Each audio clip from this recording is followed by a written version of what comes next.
Hello and welcome back to the Sideline Live podcast. You may have noticed that I've been gone, and I have been, but I was busy working on the Paralympics and the Olympics, and even got the chance to go to Paris. But more about that later. I had a brilliant time, but I'm really excited to bring back the podcast.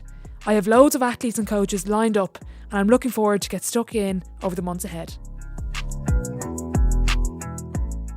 I'm Orla Keeling, and what I want to do is to go beyond the highlights and the big days to find out what it really takes to make it to the top of your game. I'm going to talk to people about their passion, their challenges, and the mindset that drives success.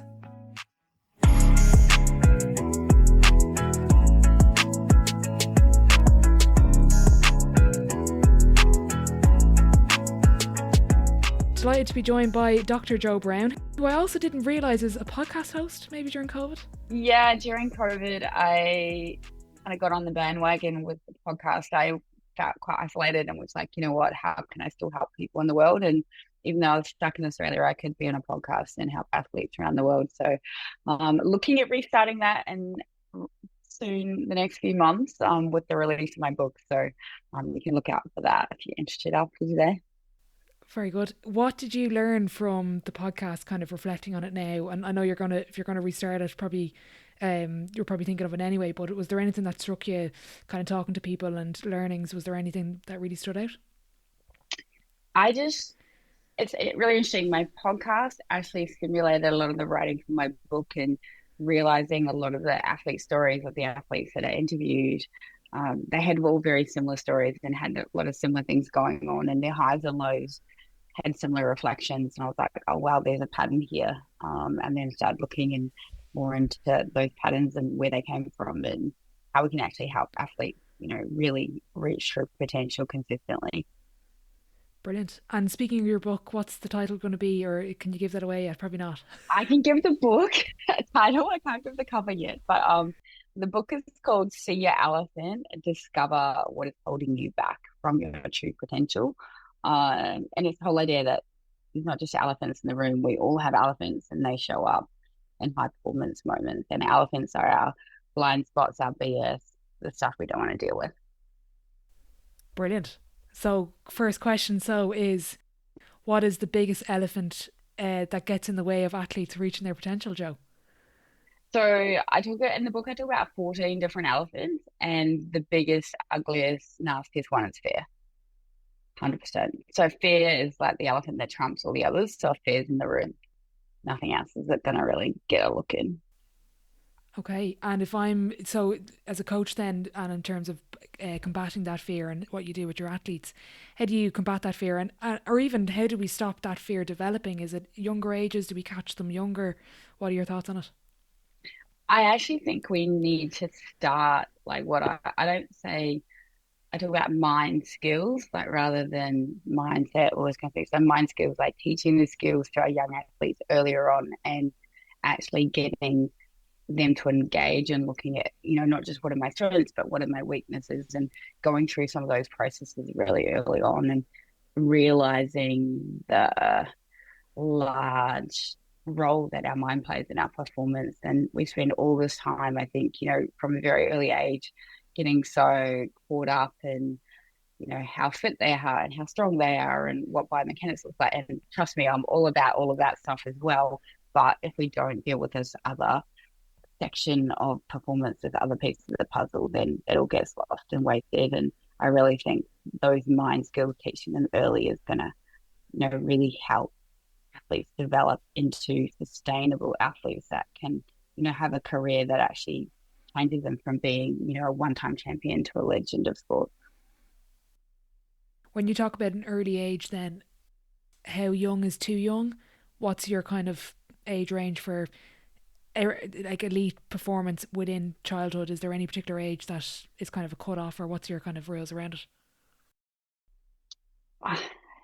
Yeah, so interesting question. I got confronted with this last week. I was asked to see a 10-year-old professional tennis player. And I was like, that's too young. And I hadn't really had to, put guidelines around these things before. I think if someone is trying to be professional before puberty, I think we're doing something wrong. that's just what I've worked with, and knowing what the body goes through, the challenges, in terms of what they're going through in their body, figuring out who they are, all those kind of things. I just think there's this element we need them to be kids earlier on, and puberty. When I say puberty, I'm saying that earlier. So I'm all about, late specialization, just get them running around, being a kid, learning what they're good at, learning what they love, and use that and develop that from as the base. And I was at the track on Saturday, yesterday, day before, anyway, training an athlete, and their best mate, same thing, burnt out, 13, been running track seriously since they were 8 years old, you know, training 7 days a week at 10, 11, 12, and at 13, just as a mess. And that's really scary. And how do we ever think that a kid at 13 that's broken down hating their sport is ever going to make it to even, attempt to qualify for the Olympics? So that's a whole nother conversation.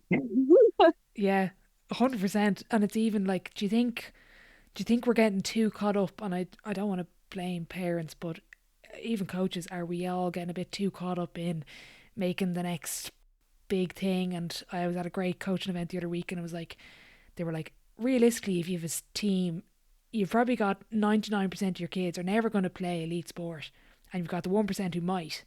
And it's like, you have to make sure you're catering for that 99%, not only just the 1%, because you want the next big thing. Do you think we've gone a bit mad in terms of trying to force and develop the next big name, and kind of lost sight of them being kids and letting them play? 100%. And I think it's that gap, that space that we fill up with just being a kid and develop naturally to a certain extent is what then creates that almost stable base for performance to, come from. And I always talk about building a rocket ship, and a launch pad for a rocket ship. When we're looking at performance, and someone first comes to see me, it's like, we're not going to launch that rocket ship today. We need to build the launch pad first, otherwise it's going to fizz out and land on its head. And I think it's the same as the kids. We really need to let them become kids and enjoy life and, naturally develop. But I think what's happening in society today is kids are, if they're not in sport, they're sitting on the couch. Whereas when I was a kid, I'm old. If anyone wants to know. But, we ran around, we climbed trees, we made huts, we went water rafting the river down the street. We were so much more active just in our day-to-day play, whereas play now for kids, if you're not doing sport, they're sitting on the couch a lot of them. They're on their tablets, they're on their phones, they're on their computers, and I think that's causing its own problems in itself. When you speak about the rocket, and I'm interested, before you even build the launch pad, do you have kind of a screening process, or when you've an athlete, let's say I'm ringing you now and I want you to work with me, is there kind of a process that you go through and things you look at in an athlete that, yeah, I'll take her on, or absolutely not, we're not going to end up working well together? Yeah, I've definitely changed my processes recently. I used to be a little bit more of, come, I want to help everyone. Whereas now I really want to focus on like the people that I can make the biggest difference for, and where my skill set is best utilized. And I'm very clear that my best skill set and the best version of me is very much at that pointy end of high performance.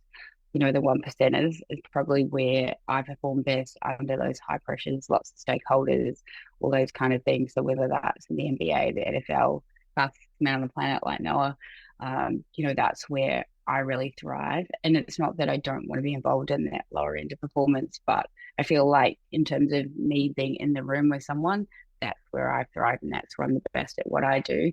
Not to say I can't impact those other levels of performance through a book, through a course, all those kind of things, but that's the area that I prefer to be in. So when I work with those athletes, I have a definite protocol in terms of what I want to know about them before I know whether I'm the person for them. So are we going to work? Do we connect on personality, psychological basis? Is there a instant rapport and capacity to build trust? Or if that's not there, I had one athlete a while ago that they just didn't trust women, and they were told I was the best person for them, but they just didn't trust women, and that was that was a hard barrier to overcome. And it ended up that I said, look, come back to me if, it doesn't work. And they ended up coming back to me. But yeah, it's very much for me knowing where I can make my biggest difference. Where's my skill going to be utilized best? I have skills in, physiotherapy, strength and conditioning, coaching, biomechanics. So if you don't need a combination of all those things, if you don't need any biomechanics work, if you don't need any coaching work, if you don't need any physio work, if you only need one thing, then I'm probably not your best person. You're probably just better to get a strength and conditioning coach. Do you know what I mean? But if you need a combination of all, that's where I tend to sit. You've name dropped there, so I'll go straight to it. What's it like coaching? What's it like coaching the fastest man on the planet? And what, like, even saying that, it's like what a privilege that is. Oh my God, yes, privilege, 100%. I still like kick myself and go, did that actually happen? Like, lying dead, and I was like, oh my God, like I work with the fastest man on the planet. Yeah, wild ride, I guess. Like the role that Noah took me on to play and the role that I ended up playing for him were quite different, and that's quite well publicized globally. He basically thought he was hiring a physio to stop him getting injured and travel with him, and I ended up, utilizing all my skills, and it's really hard when you have a skill set to kind of stay quiet and go, can I say something here? Yeah, so I ended up having quite a large role in, changing him from a biomechanics point of view, from a strength and conditioning point of view, and then putting that all together.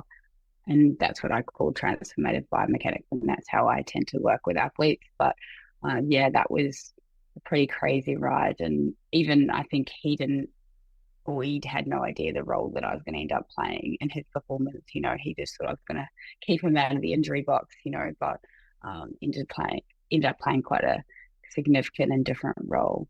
And the intensity of that role, I had no idea how intense it was, even on a day-to-day basis, until I took myself out of that situation, right? And it was really funny. I had basically back and forth with Noah over the last nearly 3 years, and I'd come back to Australia and working with beach volleyball for Australia for them to qualify for the Olympics.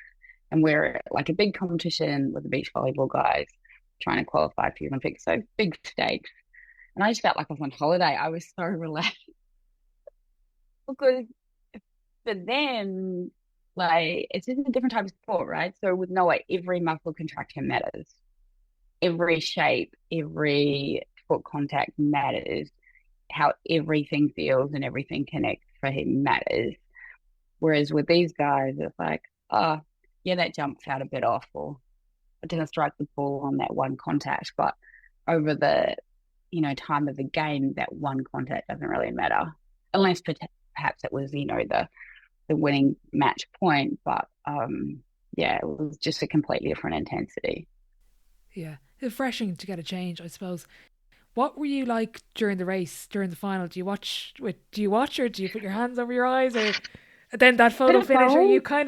Are you looking without looking? Um, oh my God, I didn't realize it was the first time in ages I'd been that nervous. So we'd been, talking about this moment.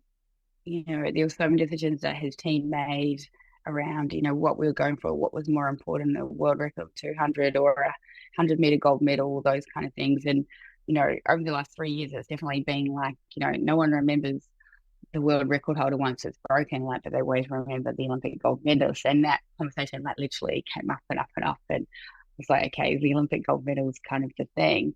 And especially the 100, because Noah, until recently, he'd never been able to make the team for the 60 meters or the 100 meters in the US because it's so competitive. So the fact that he was making the team was like the first, win, right? We were like, okay, we're on the money here. And obviously he'd won world champs last year. So made the team for world champs and then won world champs. And then for going into this season, it was like, okay, it looks like we're on the money. But then he was hunted after being the world champion, right? So it was like, okay, everyone's coming at us now.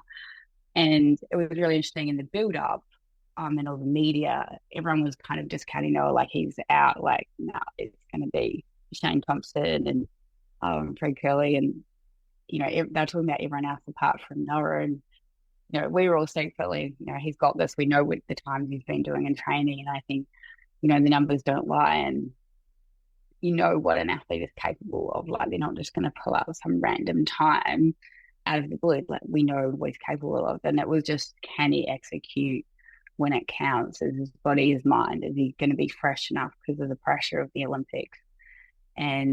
But everyone knows Noah loves a big stage. So I was kind of, what, he's got the times on the board in training. He's good in a good place physically. He loves the big stage. Let's see what he can do. But oh my God, at the start, I was so nervous. And because we've been working on Noah's start and it's much better than it was, but everyone knows it's not a strong point. And so it's like, okay, I know where he's going to be at like the 10-meter mark. And I'm like, oh my God, oh my God. And it was so hard to watch. I knew he was going to be in it, but I was very nervous. But then I was like, okay, he's in it. He's in it.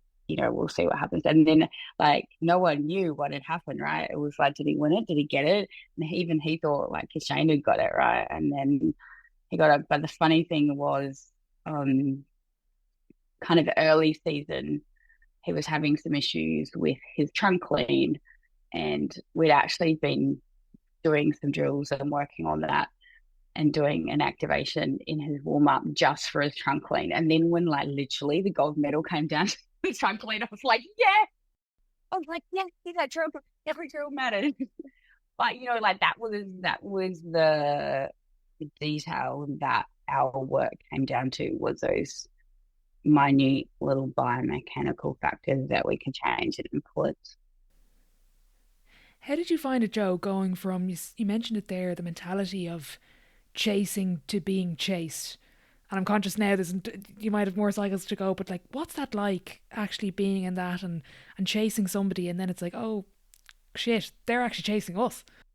Yeah, I think it's such a different mentality. And I think before he won the 100 at Worlds, it was no one thought it was, possible. Like, Noah Lyles, he doesn't have a start. He's not competitive in the 100, never will be, kind of thing. And so in that sense, we're quite stealth, coming in for the element of surprise. And then being the hunters, like, all the media were on us as well. And I think for me, that was the biggest concern, was the media load. And Noah's so great at that. He's amazing at that. And he's been so amazing for the sport in doing that. But that like the physicality, the energy sapping that the media load was on it. So it wasn't even about the being chased by the other athletes, so to speak. It was the load that came with that from the media. And I think people just have no idea the intensity and the vampire effect of that. And even the energy that you're giving when people are chasing you for all this media stuff. It might not be the physical stuff you're doing on the track or the training, but that's emotionally and like, that's energy zapping, even though it's not physically training. 100%. And like, in terms of, what Noah's doing in terms of warm up and training, all those kind of things, none of that changed the fact that he's being chased or anything. And it was more about the extra energy because he was that. What advice do you give athletes, and any athlete in any background, and I'm conscious you work with quite big names, including Noah and other people, but what advice do you give them on balancing everything outside of training while also balancing training? And it's like managing your energy, not just your actual physical ability, but that emotional and mental side of the energy. Yeah, I work quite closely with athletes, and it depends on, how they've hired me and what role I'm playing, but I'm very big on, talking about their complete energy that they have available to them and how they really want to utilize that energy. And, is this taking us in the right direction? Is it serving your purpose? Is it something we need to do right now? And there's certain things that, 2 weeks before the Olympics, you don't need to be focused on. And there's, other things that you do. So it's really being conscious of allocating that energy. And I never like to, play bossy boots with anyone, but when someone's worked that hard for a certain, goal, it's really important that we try and redirect energy. Is this on task? Is this on purpose? Do we need to deal with this now? And when you mentioned there, I literally wrote it down, every drill matters. When you're going into that detail, that's what it takes. From talking to you, I could get that sense already. It's actually everything. Everything matters. Everything. It's like, It's where your thoughts go. It's who you choose to influence, who you choose to let influence you. It's the strategies you have on game day. It's how you plan your week. It's the resources you have available. It's what you eat. It's how you sleep. It's what recovery do. It's all the pieces. And to be the best in the world, the fastest man on the planet, or one of the, highest paid NBA players in the world, you need to have all those ducks in a row. And whether that is, for some of these guys, they have chefs and they have people might like me looking after certain parts of their life for them, but you need to have an overall bird's eye view of performance. And I think that's where some athletes fall down, is they don't have that capacity to have that bird's eye view and look at all the pieces of performance and see the whole puzzle. And, I always talk about you've got to be able to connect all the dots and see the space in between. So it's very well to go, oh yeah, you need to be strong and you need to get good recovery. And, each of those is a performance dot, but the space in between, until you see the space in between, like a dot to dot picture, right? You can't see the whole picture until you see, you're like, oh yeah, it's an elephant. Do you know what I mean? So I think that's really key. And then having the communication and collaboration of all the people that make up your performance team as well. And in some sports and in different places around the world, I've seen that really siloed approach where, they've got a physiotherapist over here and a strength coach over here and another coach, and they're just completely separated and no one's communicating. And that's where I see the transference of what people do falling down. So no one can reach their true potential unless they have transference. So when I say transference, it's everything you do outside of your sport, whether that's your strength training, your conditioning, you work with your psychologist, just all those type of things, they all need to transfer to actually performance in your sport, whether that's on the track, on the field, on the court. Brilliant. Love that. I've written that down as well. So I'm going to throw another question at you that I give every guest. When you get to the 1% of the 1% of the 1%, is elite sport more physical or mental challenge? 100% mental. So it's like when I say that, the bit that makes the difference is the mental. So I remember a long time ago, I was at World Champs track and field with Jamaica. I was their head physio and was working quite closely with Johan Blake at the time. And he went to go and run his 100-meter semi-final or final, whatever it was. And I said, good luck. He turned around and looked at me and he's like, no luck in this. The work's already done. And that's exactly true, right? The work is already done. So when I say it's mental, this when it comes to that performance, all your physical work is done, really. You just have to execute. So there's no thinking about it. All should just be instinct. So the mind needs to be in the right place, enabled for that to happen. The body knows what to do. It's already done the work. Especially when it comes to things like sprinting, where obviously it's a very short time frame you've got to execute. Absolutely. And that's actually something I got from a podcast with Dina Asher-Smith. And she said the cue that she had before a race or training, there's a specific anecdote that she gave, but her coach just said, nice eyeshadow, or something really simple. And just, as you say, she just knew she was ready in that moment. I'll send it on to you. It's a great clip. And she was like, everything's done. It's just like, nice eyeshadow. Before I can't remember the actual anecdote, but it's like finding that balance of, well, the work is done.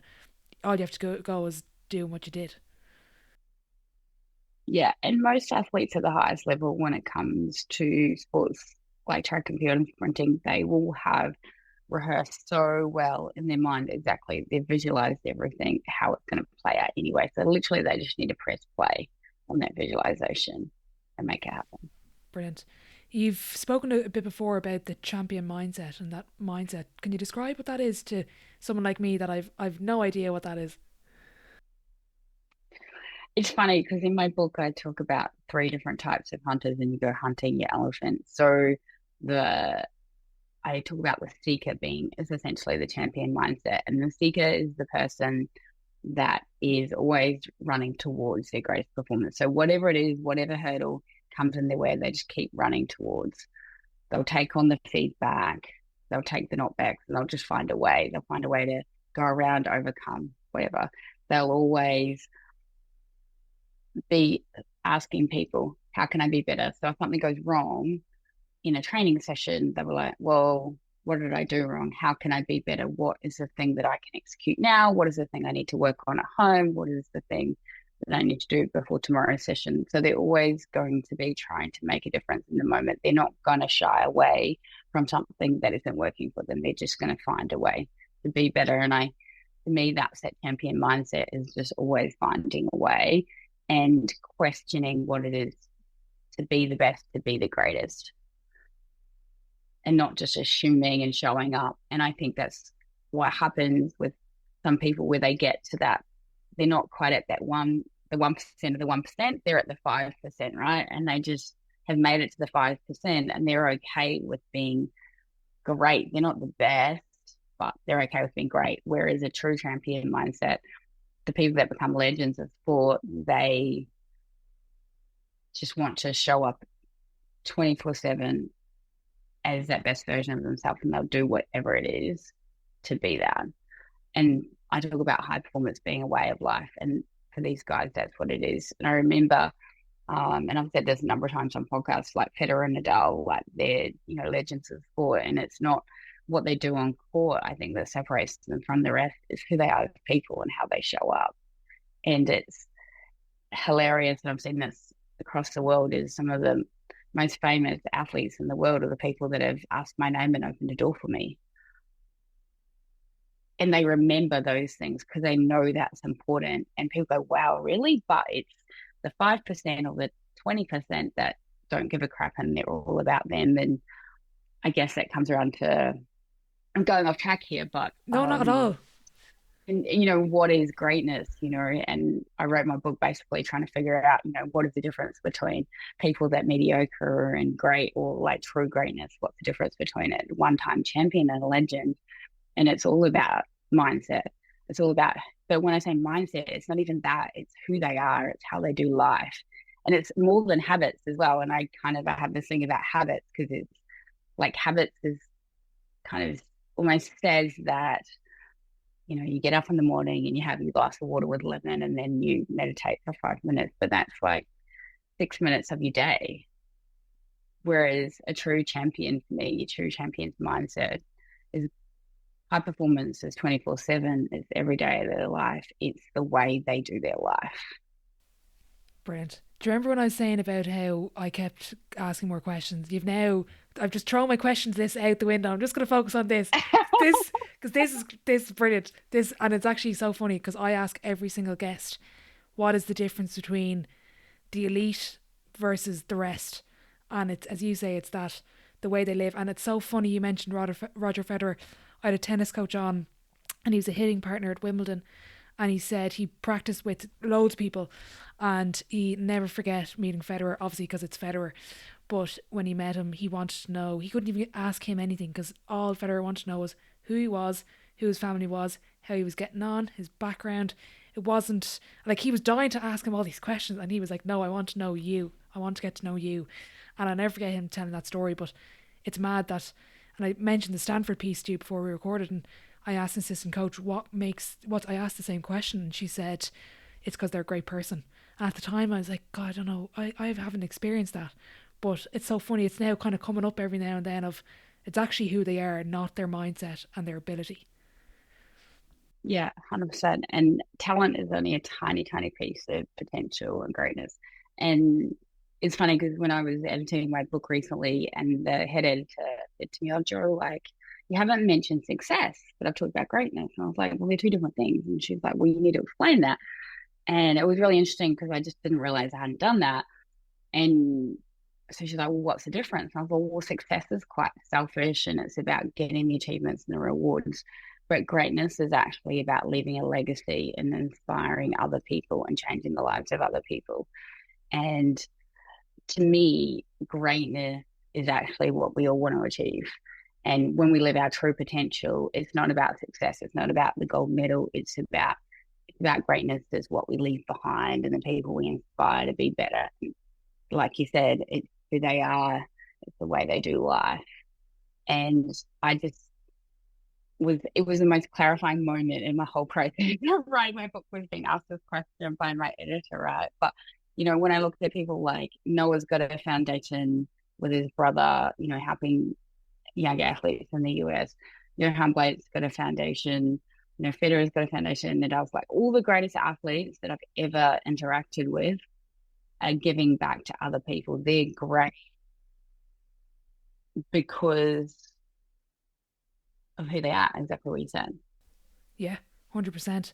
Out of interest then, when we go back to the parents and the coaches listening that are trying to get early specialisation and this 10-year-old young professional tennis player, how do you cultivate the greatness piece then from an early age, or can you? Is it innate? Is it the really special ones? I think we can cultivate it. I think we can create a culture whereby young athletes understand by, raising other people up and bringing them on the ride with us is going to elevate, like in a team sport, right? If you help this other kid get this kicking drill better, or help him, let him run beside you to look at how a good running biomechanics looks, you're actually going to raise the level of the whole team, so everyone's going to benefit. So I think just creating a culture of helping and not being so selfish in early ages, I think is going to definitely change that from an early age. And I'm not saying you can't be selfish, because in the same sense, you need to be selfish to get to that top level. But the purpose and the goal and the long-term realization of that is actually giving back, and it's leaving a legacy. When did that light bulb moment happen for you? Was this like you didn't just think of that before you started this? Like, when did it actually hit you? It was like, this is greatness. There was different snippets, and it's funny because Nora and I had like there's so many conversations we had about greatness, right, and what it is. And it was actually in conversations with him that I realized that there was this, it was about other people was true greatness, and being able to extrapolate yourself out of the picture and question what greatness is without you there. And if you can still be great without being in the room. And yeah, it was in a hotel in Amsterdam, and I was literally sitting in front of my computer, and I literally write, what is greatness? And then, yeah, I left it blank and went for a walk, and then had another conversation with Noah. And there's been like different renditions of that, obviously, over time. But Wow. What greatness is, can I remove myself and it still be wow? That's really powerful. So is that ultimately, if I asked Dr. Jo Brown, what is your greatness? Is that what your definition is for you and what you could do? yeah, like I educate athletes to understand and know the best version of themselves, so that I don't need to be in the room with them. I teach them to understand their body, how to feel good in their body, to be in their body, to know how to execute their best performance in the moment and not judge it, just to know it's going to be there on automatic time, and it's intuitive. And yeah, so essentially exactly that. I hadn't thought of it like, it wasn't until you worded it like that, but yeah, you know, I'm really good at what I do, and I don't need to be there. Yeah, you're kind of you're nearly putting yourself out of a job. So soon Noah will be like, I actually don't need you. Yeah. Yeah, and it's literally I've had that a few times with like, I had an athlete a couple of weeks ago, and he literally, after 10 days of doing all the things that I'd said, he comes back into the gym and he's like, Jo, like what I came here for is all gone. Like I'm better, I'm running better. Like you've literally too good. You've got me. I don't need you anymore. I was like, yeah, I've done my job. So, but I think that's my skill set though as well, is I have a skill set and a capacity to come into an environment and make impact really quickly, and then leave, and that's about the education and that greatness piece, right? The one thing I was going to go back to was the energy piece then. So if we're speaking about the champion mindset, and it's all about your, basically it's 24/7, and it's your energy and your complete energy, how do you maintain that level of energy and enjoy the family piece and this, the other pieces that are, how do you make it fun and how do you keep that energy going if it's this 24/7 mindset athlete, or is it just everything is in them? There's two components to that. There is an element, it's who you are and your purpose and your why is so great that you're driven to that and connected to that. But in every moment, questioning, is this good for me? Is this bad for me? Is this going to create me, it will take me on a path closer to my greatness, or is it going to take me away? But in saying that, how I talk to athletes is our lives are like a chest of drawers. And it's really important that we don't keep more than one drawer open at a time. So when you're at the track, open the track drawer. Okay, you can do everything. It can be messy. It can be however you want it to be. But when you're done at the track, you can close that drawer and open the next one. And I think that's the only, like when we're truly present in every aspect of our life, that is greatness as well, right? It's so we can leave a legacy for the people in our lives, but we have to be present. So we can't do that if we're still thinking about what we did at the track or didn't do at the track, or what we should have done at the gym or didn't do at the gym. So, but it's very much being accountable to every single one of those drawers. So do what you've got to do at the track or on the basketball court, do what you've got to do in the gym and be accountable for that in the moment, and then close that drawer and move on to the next. So then when you are with your family, you can be 100% with your family and not be worrying about any of those things, and knowing that it's almost like you've ticked those boxes, right? It's like I can be here and now because I've done all the work when I've meant to do the work. But that, and you have that peace of mind of, yeah, 100%. And to me, that's greatness. the other thing I wanted to ask was your 4 pillars. I forget what the 4 pillars are of, but I have the 4 pillars written down. First one is purpose and perceptions, preparation, performance under pressure, and recovery and reflection. Interested to hear how you came up with them. They're kind of like a little bit different to that, but so I call it, so I have 4 pillars of performance when I just look at an athlete initially in terms of, do I want to work with them, all those kind of things, and just sounding out where they need help. And then I have 6 pillars, which are the pillars of transformative biomechanics. And I've been on a few podcasts, so sometimes they get a little bit mixed up. So that might be where things have got mixed up. So, so if I go to the 4 pillars of performance, which is kind of like my screening tool in a way. So the first one is purpose and perception. So that's all about our mind skills, our mindset. It's knowing our why, being able to stay connected to it. It's about our purpose, knowing our values, staying connected to them. And our purpose and perceptions basically keep us on task. But it's also really important to keep checking in, because perceptions change depending on the filter that we've been influenced from, right? The second pillar is planning and processes. So that's our how. That's how we actually do what we do. And it's what we show up with, who we show up with, what are the resources we use and utilize on a day-to-day basis. But planning, so a lot of people fall down, they have a big goal, but they don't have benchmarks to get there, right? And then how do you know you're actually achieving those benchmarks, and how are we measuring those things? And I feel like in elite sport at the moment, there's this big push to measure everything. But my question is always like, what for what purpose, right? And what is the purpose? So you go back to the first pillar. It's like, okay, well, why are we measuring that? And what is the impact we're trying to have by measuring that? And what is the intervention? Because if there's no impact or intervention, why are we measuring it? So that's the second pillar. Third pillar is patterns and practice. So that's how we actually show up. So what are your strategies on game day, race day? You know, how do you win? How do you lose? How do you deal with pressure? How do you not deal with pressure? How do you deal with, you know, something going wrong on the day? How do you deal with, you know, an injury? How, you know, all of those execution-based things. And the fourth pillar is people and power. And this is probably the most underestimated pillar there is, I think.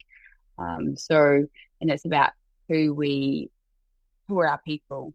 And two questions I always ask an athlete: do you trust them, and do they care for you? And do they believe in your best performance? Because if the people around you don't believe in your best performance, it's going to impact you and whether you believe in your best performance. And it's not just, and people talk about who do you let influence you, but it's also who you choose to influence. And I think in the current state of social media, that's a really big thing because, everyone's out on the social, you know, out there in social media, but they're choosing to have certain influences, but that's going to impact what comes back in your interactions in this world and definitely impact what is greatness. Like your legacy is like based around who you choose to influence, right? And I call this pillar people in power because it comes down to the people that we hold closest are the people we give power to as well. I am laughing slightly about the social media thing because Noah Lyles did go viral about the world champion Yeah. bit last year. Media play, media play. I happened to have, when that came out, I had an NBA player on my treatment table and it was very awkward. But anyway, we all had a laugh in the end. Exactly, exactly. I just had to bring that up there. Again, I'm going away from my questions this completely, but when you're talking about, and I'm really conscious of time, let me know when you need to go. When you're talking about pressure, what's the difference between, and you mentioned you perform well under pressure, what's the difference between an athlete who crumbles under pressure and an athlete that excels under pressure and on the big stage? I think there's a number of components to that. I definitely think that the athlete that thrives under pressure is prepared. Like Okay. Yeah. when you know that you have done and I use this quote, have you done everything in your power to execute your best performance in this moment? What comes up for you? And if you have prepared, nothing's going to come up. You're just going to go, yeah, I'm good to go. But if you're not prepared, guess who's going to show up? Your elephant. Like literally, your elephant's going to show up. So I ask that to people, like, have you done everything in your power to execute your best performance in this moment? And if they can actually say yes, it's go time. But it's funny when I work with athletes, I just know, like, I know if they're good to go. An athlete will walk into a room on game day or race day, and it's like they've checked every box, and it's like all the lights come on when you tackle the box kind of thing, and they're just like this light bulb glowing. It's like, okay, it's on today. It's happening today. Um, and I remember one of the races that Noah was going to do years ago now, well before Olympics, but he was running a 60 and he's never been good at 60 but he really wanted to start doing well in the 60 and his coach said to me, oh, how is he? And I said, oh, he thinks he's got groin pain, but he's actually on fire. Like he's lit up like a Christmas tree. He's going to go really well today. And he looked at me like I was crazy kind of thing. And I was like, we'll see. And then he went and did a PB and his coach was like, and he thought he had a groin strain. That's amazing. Like, hey, like I'm interested as well. You were like, oh, I don't ask everyone that, and I can feel it, and I can read the room, and it's obviously a strength of yours. How much does that emotional intelligence piece come into you and your role?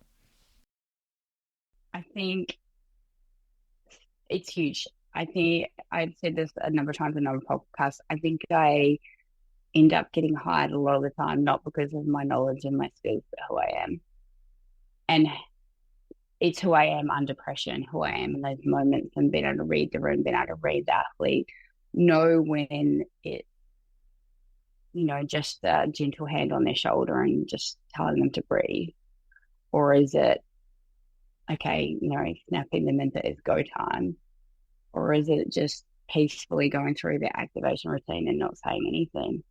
And I think that's probably one of the biggest skills I have is being knowing when to say something, when to say nothing, and when to, use when to use touch or just eye to eye contact and really connect with them on that level. And when you're in those moments with those athletes, it's a very personal space. Like you, and what I say is I hold space for your best performance. And I see and believe in your best performance. And I won't work with an athlete unless I see and believe in their best performance. But those moments before someone's about to execute a world championship or an Olympic final, those are pretty vulnerable moments, and a pretty special thing to be a part of. And there's this amazing energy that is, I get goosebumps just telling you about it. Like my heart races. It's just, That's what you live for then. but you need, Yeah. yeah. So like, it's never the gold medal or anything for me. It's those moments where you just know you're having your biggest difference for the athlete in the moment. And those can only happen with those relationships and that trust, that being able to be that person that knows exactly what they need, whether it's, a word in the ear, a hand on the shoulder, an eye contact, or just being beside them without making any contact at all. So it's a pretty unique skill set to have, and it's something that you can't get that in course or Instagram, or you can only achieve that by lived experience and being in those environments, and I've worked for 19 different sports at international level for 7 different countries. So I've had so many different experiences, and the intensity and the pressure is quite different in each of those different experiences, but I need to adapt to whatever that is, that group or that individual needs. And you can undo that with experience. You're a pro. I was just about to ask you how you get there, so you obviously read my mind on that question. Gee, this is brilliant. God, I feel like I'm just, everything I've learned so far, it's just like, just throw it in the bin. In terms of then being, and you said being present, and that I am going to rob that chest of drawers analogy. If someone hears me say it, that is not mine, that's yours. When we're talking about the chest of drawers and being present at training, how do you start that with an athlete that might not be used to it? Or is there kind of an exercise that you could do? It's like bringing you to being present, or even something you might do yourself, or for any coaches listening, that it's like, how do I learn to be present? And people talk about, when they close the car door, or they have a playlist on or something like that. What's any insight on that? Oh, that, like, there's so many different ways of getting there with different athletes. I very much like them to. We do a lot of talk about, like, who are they at their best. So say you're a soccer player or football player, as you'd say over there. Like, what does it mean for you to be at your best? If I had to, describe 3 words for you at your best, what would we say? Like, what is that? And then being able to create a mantra. Say it's fast, flowing, and dynamic. These are 3 words. And it's like, and then create a mantra or something they say to themselves to be that person on court. On court or on the field. So that's one thing I do with athletes. Definitely, there is some athletes need that, like you say, as you shut the car door, you're on, and then we're at training now. But I think it's really important for the athlete to come back to what it is that they need to be, rather than, like, you can go, yeah, I'm at training, but you don't actually know what you're trying to achieve while you're there. So I think so many athletes just show up, especially in team sports, they show up to training and they just exist in training. So they're present, but they're just going through the motions. They're just not, they're just doing the drills. They're just getting there. They're not really, okay, what does it mean for me to be at my best? And I think to really get the best out of athletes, they need to be conscious of that at training, because how can you be not conscious of that at training and expect on game day to just magically start being that person? It doesn't work like that. You have to train the way you want to compete. And so some of those mantra things really help. I heard someone say before, it's like, prepare as if training's your game day. Same thing. So then when you're going into a match, same thing. Yeah. And so your processes need to be the same, and then just under pressure, then you can execute them without even thinking about it. You can't have a process for game day and then that you only do on game day, or you only do when it's the Olympic final, and expect to execute it to its best. Absolutely. What's the biggest misconception about coaching and being around and involved in helping elite athletes? Is there anything that you hear that you're like, that is the furthest thing from the truth I've ever heard? Is there anything that we just... Oh my God, there is so many things I think are just misconstrued, and I roll my eyes. I think the idea that there's, these magic training regimes or guidelines or this one gym program that's gonna fix everything. Like everything is constantly being assessed and reworked, modulated, modified in order to maintain the same level, even at the elite level. And I think that's probably one big misconception. And then the other, I think, and I talked about this before with transference, is that at the elite level, there's this automatic transference of what they're doing outside of their sport into their sport. And they just have, at the elite level, they just have people that are probably better at tweaking those fine details in order for that transference to happen. So with Noah, some of the smaller things, we figured out that if we hadn't activated his little toe and his foot as well, he couldn't get the best activation out of his glute max on one side. So literally that became part of his activation routine. And the only way we found that was going through all the biomechanics and listening to him, trying different things. And that was what worked. And yeah, if you weren't hunting for those 0.01%, you wouldn't have found that. It's like the trunk lean. We practiced that. We wouldn't have had that unless we'd been looking for those 0.01%. So it's a different game when you're looking for those smaller percentages. If someone's trying to run 10-2, there's so many more things we're going to get to before their little toe have an impact, right? But when someone's trying to win the Olympic final, it's a little bit different. Yeah, when you've got the fastest man on the planet, your little toe makes a big difference.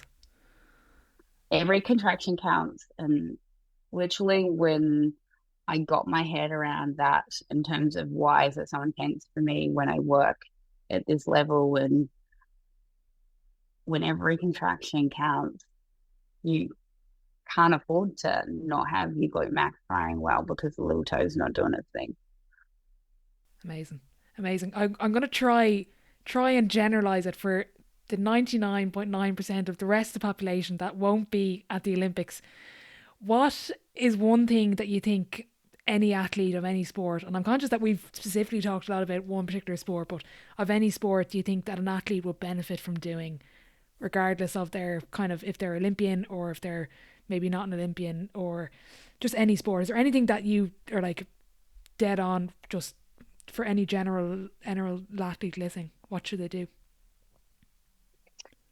So a lot of people talk about working on your strengths, right? And especially at the lower levels, it's like work on your strengths, don't worry about your weaknesses. But if you're courageous enough and brave enough and really want to look into what your true potential is, yes, look into your strengths, but also go down that line and shine a light on your weaknesses and see what you find. Because what my experience has shown me is sometimes when we have a look at our weaknesses are actually impacting our strengths as well. And then you end up, losing 20 to 30% of your performance because you're not even willing to look at your weaknesses. Okay, interesting. And in terms of then, when you mentioned the word potential, interested to hear your definition or interpretation of the word. Everyone kind of has their own little way of interpreting it. I think your true potential is that best version of you, but it's also leaving that legacy of your greatness. So your true potential is, to me, so my true potential is impacting as many performances and as many lives as possible. And I had someone ask me the other day, why are you so passionate? It's not like you save lives or anything. And I said, I don't save lives, I change lives. I don't save lives, I change lives. And they were like, oh, wow, that's actually pretty powerful. So to me, changing as many lives as I can through ultimate performance. Brilliant. I'm conscious of time and I won't keep it too long, but I'll have to do this again, Joe. I've learned, Jesus, I feel like I could ask you a million more questions. Looking ahead, like you were saying there, I literally wrote it down, I don't save lives, I change them. That's really funny that they just brought you right back down to life. What excites you about the future, and where do you see the opportunities, not only for you but for performance and coaching? What's your outlook on the future? I'm really excited to see where we take looking at the whole athlete and understanding performance as the whole human and not just the physicality of performance. And I think we're going to see great advances in AI and being able to understand biomechanics and being able to educate athletes so much more about how they move, how they understand their body, and then that's going to impact what they believe about their performance as well. So I'm really excited in terms of where that goes over the next, 5 to 10 years. I, I'm very much a believer that, we need to embrace, the technology that's available, but keep the human, you know, constraint on it in terms of questioning why we're doing everything. So really excited for that. Obviously, I've got my book coming out in January, so that's pretty exciting as well. And yeah, just excited to see where I can make my next biggest difference. So watch the space. No, I'm really looking forward to reading your book. I'm going to fly through what I call the sideline seven. It's the same seven questions at the end of every episode. Question one: what's your favorite quote? Ooh, um, right now it's actually I don't save lives, I change lives. That's my one at the moment. Question two, and I'm going to split this into two, particularly for you. What's the best sporting event you've been to? One as a fan, and second, one that you have an athlete involved in. So I recently was speaking in Italy and went to Milan FC game, and I'd never been to like a big football match before. It just hadn't happened to work in my calendar, and that was pretty crazy with all the flares going off and all that. I was like, wow, this is pretty crazy. Who's an athlete? There's been so many with athletes, like obviously the Olympics, but um I actually had this cool moment this year where I was working with Australian beach volleyball to qualify for the Olympics. And when an underdog gets something and you achieve something that you didn't think was possible. And so two of our guys managed to qualify for beach volleyball for the Olympics in China against the Chinese team. They were both injured. One had a calf strain, one had an ankle injury, and like I taped them up and they were just and then they won just in the third set. It was back and forth, and they just fell over in the sand, hug each other, and I ran out onto the court, and I was right there with them, and it was just like he was like, "We're going to be Olympians," and that was, it was so just to the death, fighting kind of thing. I really love those underdog moments. Like I love all the moments with Noah, but there's a different energy when it's someone sports so hard. Biggest setback or challenge so far in your career, and how did you react to it? Um, I've had a few moments where I was basically sidelined um, because of who I was. I wasn't the right fit. So if you're not male, if you're not the right color skin or whatever it is. So, and I just had to, turn around, walk away with my head held high, and was very much grateful and gracious for all the opportunities that I've had, and the next one where I fit is going to come along. Brilliant. Your biggest achievement so far within sport or outside of sport? I'm conscious not to, or sorry, I should actually change it to greatness so far. Greatest, I'm definitely very proud of the impact I've been able to have on Noah's career. That's been pretty cool to take someone from not making the 60 or the 100 team to winning the Olympics final. I'll take that one as a celebration. Very good. Looking back, what advice would you give your 18-year-old self? Don't stop for anyone. Keep believing. Love it. Who would be, and everyone actually cheats on this, I'm going to change it. Who would be your dream dinner party and why? Dinner party. I would love to have dinner party. I'd love to LeBron, but like I'd want to like sit down with. I'd like to pick like 8 NBA players and have dinner with them and just chew the fat with some of the greats of the NBA. Class. That'd be unreal. Final question before I let you go. If your life was a book, Jo, which it will be soon, what chapter what chapter would this be called? It's it's something like building or preparation because I'm not done yet. The best is yet to come. Brilliant. You're setting the tone there. So I'll definitely leave all your links in the description and I'll be sure to promote your book when it's out. But Jo, thanks a million and best of luck with all your travels. Have a ball. Will do. Thanks, Ola.